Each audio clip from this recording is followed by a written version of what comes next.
Hello! Comment ça va today? Bienvenue dans ce nouvel épisode du podcast. Aujourd'hui, on va parler d'un sujet qui me tient particulièrement à cœur. Pourquoi je vois une psy. En effet, depuis février, je consulte régulièrement une psychologue. Au cours de ma vie, j'ai vu 4 psys différents. La première, je l'ai rencontrée une seule fois, c'était pour un petit problème, genre avec les potes au lycée et tout, donc je l'ai rencontrée une fois et ça a réglé mon problème. Le deuxième, je l'ai vu environ 4 ou 5 fois et j'ai arrêté de le voir parce qu'en fait il est très orienté approche freudienne. Et en fait l'approche freudienne c'est vraiment l'approche clinicienne, c'est l'approche qui s'oriente beaucoup du côté du père de la personne. Donc limite on faisait que parler de mon père et ça m'intéressait pas spécialement. La troisième c'était pour pareil débloquer un petit problème que j'avais, donc je l'ai vu une seule fois. Et enfin il y a celle que je vois actuellement, celle avec qui je me sens vraiment en confiance. Je la consulte une fois par mois et ce sera comme ça au moins jusqu'aux ODN. Dans cet épisode, je vais vous raconter pourquoi j'ai décidé de consulter, comment j'ai choisi ma psy, comment on peut avoir accès à un suivi psy quand on est étudiant et qu'on n'a pas d'argent, et plein d'autres choses que je trouve essentielles à partager. Alors, c'est parti!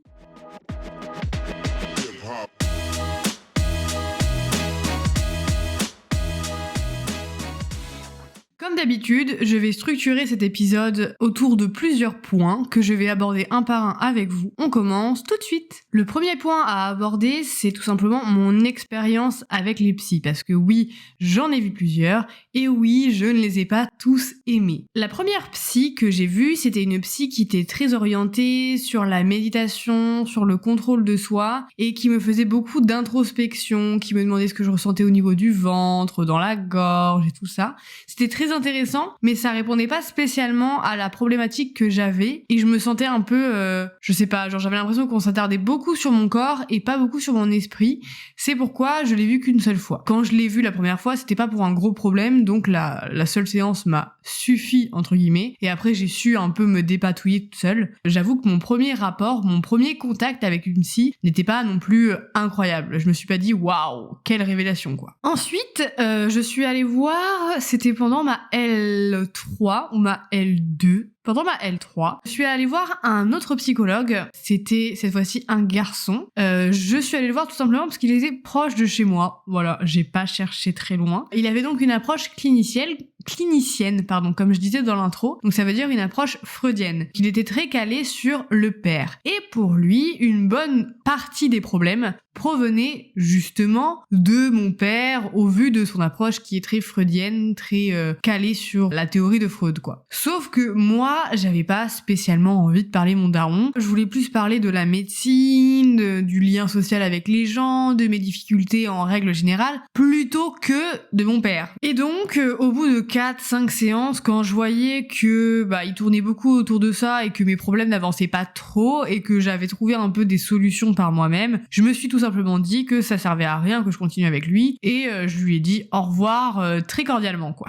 Je suis ensuite allée voir une autre psychologue qui n'était pas près de chez moi et c'était pour un problème bien spécifique et j'ai fait une séance avec elle parce qu'en fait je suis allée la voir, j'ai commencé à lui parler de cette problématique et tout ça et en gros elle m'a clairement dit que je pouvais trouver par moi-même la solution et qu'elle allait pas m'apporter grand chose. Donc je suis repartie de la séance un peu bredouille. Elle avait quand même débloqué quelques petites choses, mais sans plus quoi. Et j'ai laissé une bonne année se passer avant de décider de reprendre une thérapie. Bon, une thérapie. Si, ça s'appelle une thérapie. Parce qu'en fait, moi, je suis en mode, ouais, une thérapie, c'est quand vraiment... Vous voyez, j'ai encore les vieilles croyances ancrées dans ma tête, en mode, ah non, mais les thérapies, c'est pour les personnes en dépression. Pas du tout.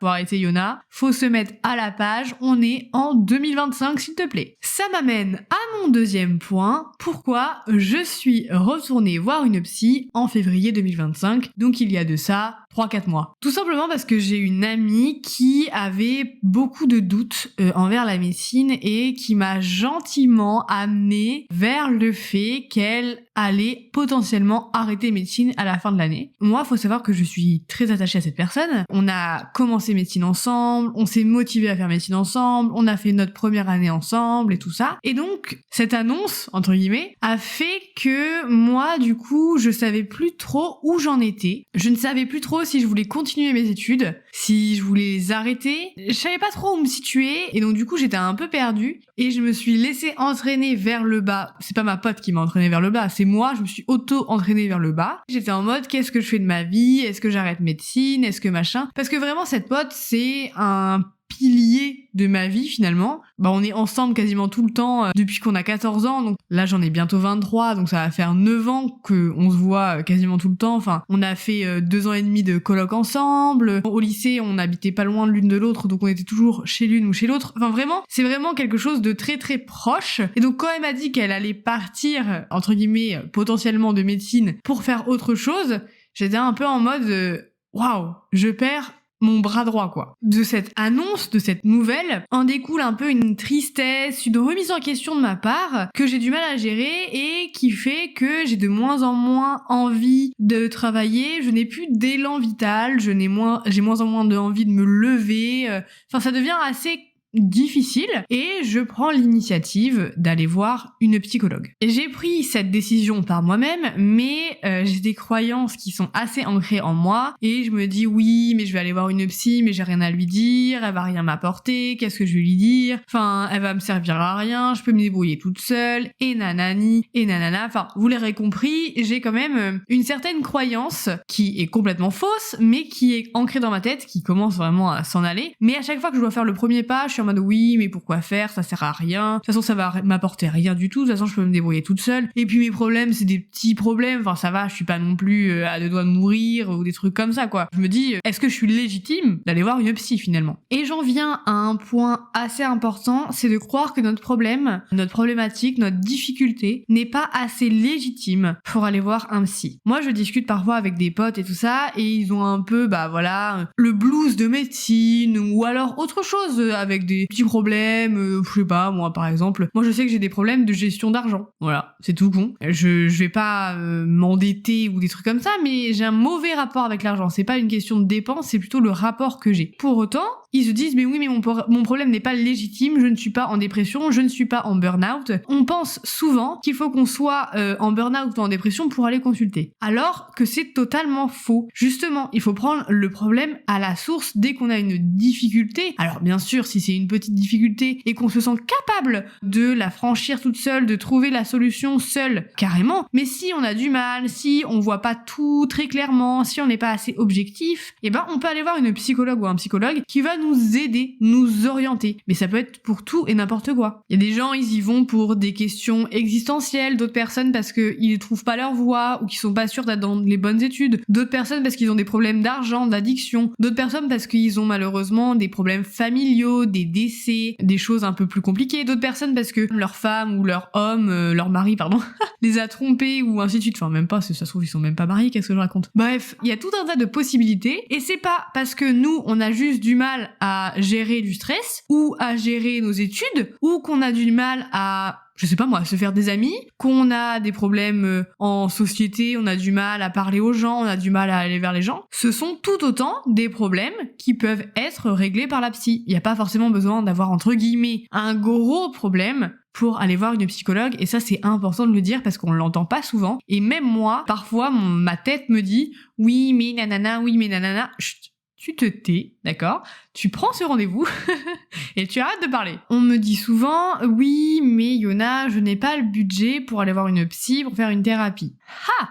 C'est faux. Et oui, aller voir une psy ou un psy, c'est gratuit. Donc depuis le 1er janvier 2025, il me semble, je vais vérifier pour pas dire de bêtises, en France, il est possible pour un adulte de consulter un psychologue gratuitement ou à moindre coût grâce à plusieurs dispositifs publics et structures accessibles. Donc ça s'appelle Mon Soutien Psy. Donc depuis 2025, le dispositif Mon Soutien Psy permet à toute personne âgée de 18 ans ou plus de bénéficier de jusqu'à 12 séances de psychothérapie remboursées par an. Je vous mets le lien vers le site Mon Soutien Psy et santé et psy étudiant, un truc comme ça en barre d'infos du podcast. Mais vous entendez mon chien ou pas là? Il ronfle, c'est un truc de ouf. Bref, revenons à nos moutons. Concernant les étudiants, on a le droit aussi à 12 séances gratuites via le truc santé psy étudiant que je vous mets pareil en barre d'infos du podcast, mais il faut savoir que les deux sont cumulables. C'est-à-dire que mon soutien psy avec les 12 séances et santé psy étudiant avec les 12 séances sont cumulables pour les étudiants, ce qui fait que pour l'instant, si on cumule mon soutien psy et santé psy étudiant, on a 24 séances disponibles par an pour les étudiants. Donc je pense qu'on a de quoi faire une thérapie, parce que ça veut dire on peut voir le psy 2 fois par mois sur 12 mois, c'est quand même énorme et c'est renouvelable chaque année du coup. Comment j'ai fait pour trouver ma psy? Je suis tout simplement allée sur le site Santé Psy étudiant, j'ai tapé mon adresse et j'ai regardé aux alentours. Après j'ai tapé sur Google et j'ai regardé tout simplement les approches que proposait chaque psychologue. Donc tout ce qui était freudien, moi j'ai pas pris, tout ce qui était méditation, j'ai pas pris parce que ça me plaisait pas trop, et donc je suis allée vers tout simplement un truc un peu comportemental, je crois, je suis pas sûre de ce que je dis. Donc j'ai regardé les avis et tout ça, et puis je me suis orientée vers une psychologue qui me suit actuellement. Comme le dispositif est assez demandé, entre guillemets, moi je sais qu'elle est un peu surbookée ma psy, j'ai eu un rendez-vous au bout de 3 semaines, donc c'est un petit peu long, il y avait un petit délai entre guillemets d'attente, mais c'est pas grave, franchement ça en valait grave la peine. Mais voilà, tout ça pour vous dire qu'il peut y avoir un petit délai d'attente quoi. L'ambiance chez ma psy c'est un peu original parce qu'en fait elle habite dans un ancien corps de ferme, pas très loin de chez moi. Quand j'y vais, de premier abord, on se dit mais qu'est-ce que je fais là? C'est pas du tout ici, je me suis trompée sur le GPS, rien à voir. Et en fait non. Donc moi c'est une psy qui est assez proche entre guillemets de la nature, un peu babos. Je pense qu'elle est un peu babos. Je la connais pas de ouf.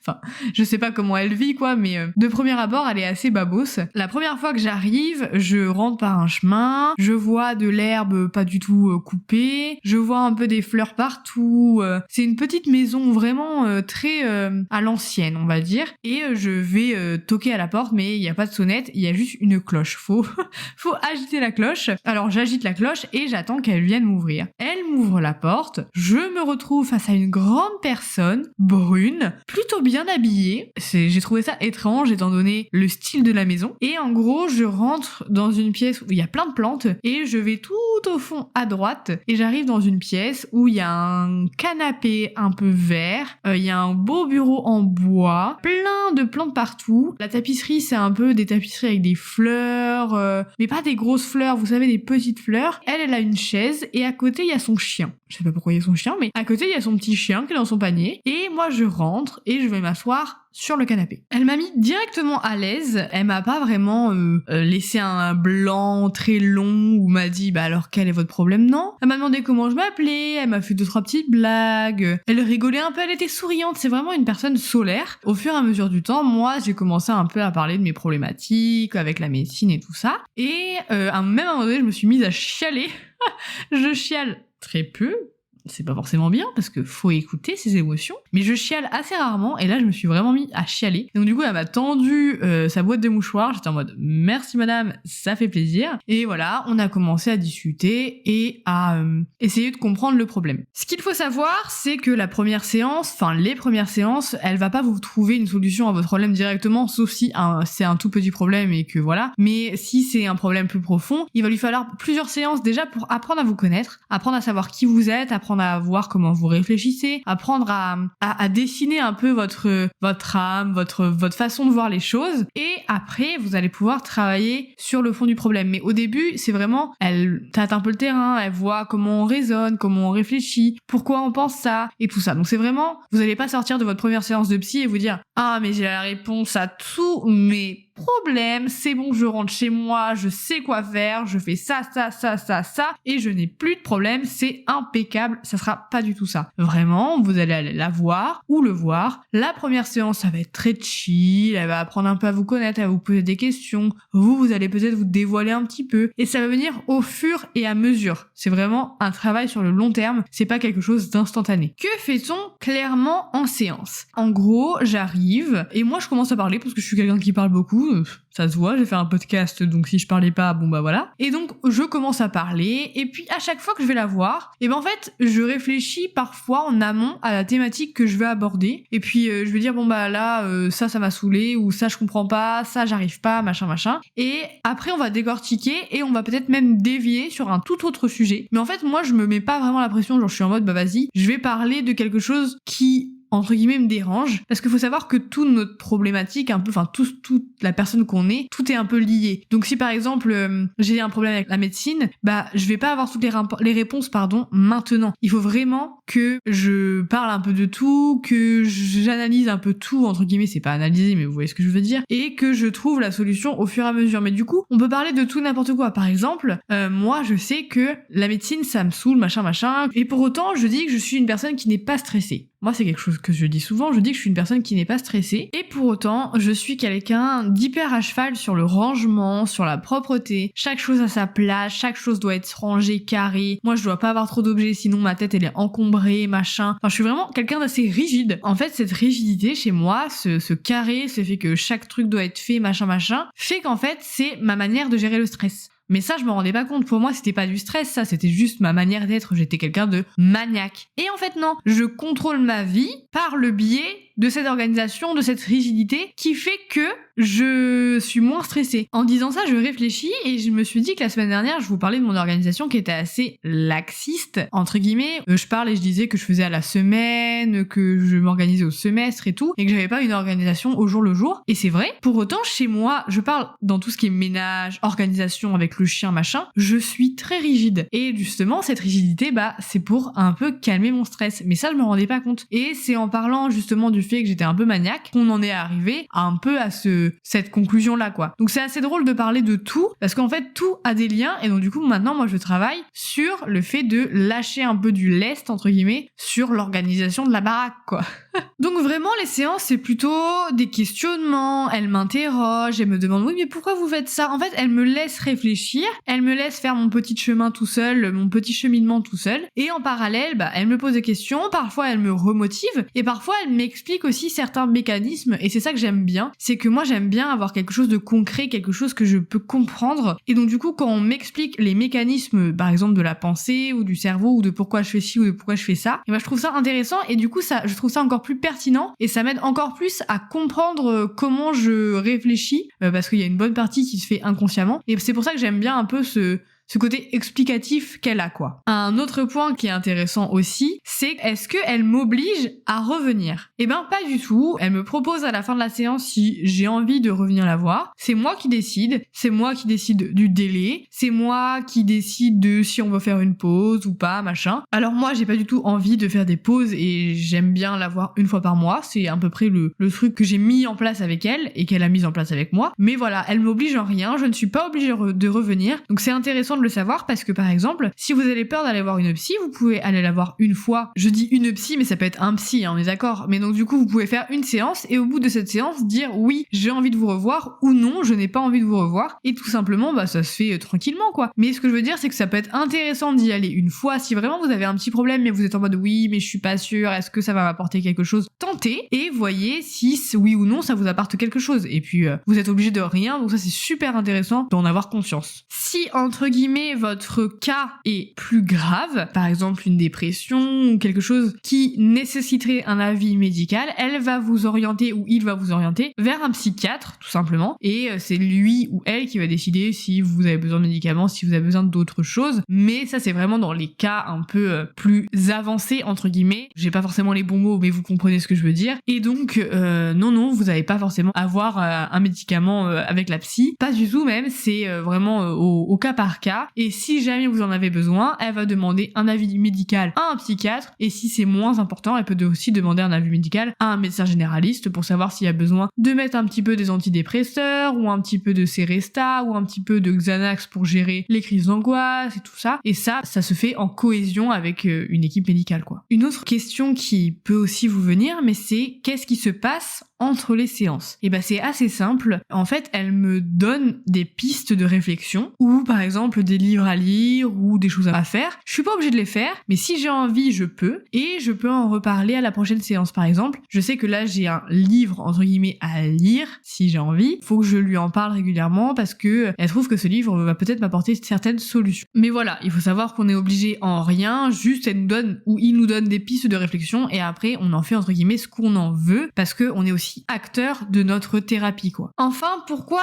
j'ai décidé de la voir jusqu'aux EDN? Tout simplement parce que elle m'aide énormément à moins stresser, à faire tout un tas de choses qui me sont bénéfiques jusqu'aux EDN, en tout cas. Elle m'aide à vraiment éclaircir les points noirs, et puis c'est comme un objectif, c'est genre, je la vois dans un mois, donc dans un mois, machin, et à chaque fois que j'ai des petits problèmes, je suis en mode, j'en parlerai à ma psy et tout ça. C'est un peu comme une personne avec qui je vide mon sac, et après je sors et je suis un peu libérée d'un poids. Vous voyez ce que je veux dire? C'est-à-dire que j'accumule des choses sur un mois, au bout d'un mois, bam! Salut, ça va? Ouais, non, ça va pas, bam, hop, je sors, je suis plus légère. Hop, nanana, je refais mon mois, bam, je retourne la voir et je lui redis tout mon malheur, entre guillemets, et ainsi de suite, et ainsi de suite. Et ça m'aide, entre guillemets, à rester plus positive et plus équilibrée, et je trouve ça important, jusqu'au moins les EDN, s'il vous plaît, quel enfer. Consulter une psy, c'est souvent un vrai cadeau qu'on se fait à soi-même. On a tendance à penser qu'il faut être en pleine dépression ou en burn-out pour franchir le pas, mais c'est complètement faux. Évidemment, si tout va bien dans votre vie, que vous avancez sereinement et que vous n'en ressentez pas le besoin, alors il n'y a aucune obligation. Mais si vous avez des doutes, des questionnements, des blocages, même légers, ou simplement l'envie de mieux vous comprendre, alors je vous encourage vraiment à essayer. Trouver le bon ou la bonne psy, ça peut prendre du temps. Il est rare de tomber sur la personne qui nous convient du premier coup. Chaque professionnel a sa façon d'aborder les choses et parfois, ça ne matche tout simplement pas. Mais surtout, ne vous découragez pas après un premier rendez-vous décevant. Persévérez, testez ailleurs. Personnellement, il m'a fallu plusieurs essais avant de trouver celle qui m'accompagne aujourd'hui et je suis tellement reconnaissante d'avoir pris ce temps parce qu'elle m'aide énormément. J'espère en tout cas que cet épisode vous a plu, qu'il vous a apporté des pistes de réflexion et peut-être même un petit déclic. Si vous ressentez le besoin d'aller voir quelqu'un, j'espère de tout cœur que vous trouverez le courage de franchir le pas. Par ailleurs, mes DM sont toujours ouverts, donc c'est sur le compte Instagram de medstudy-8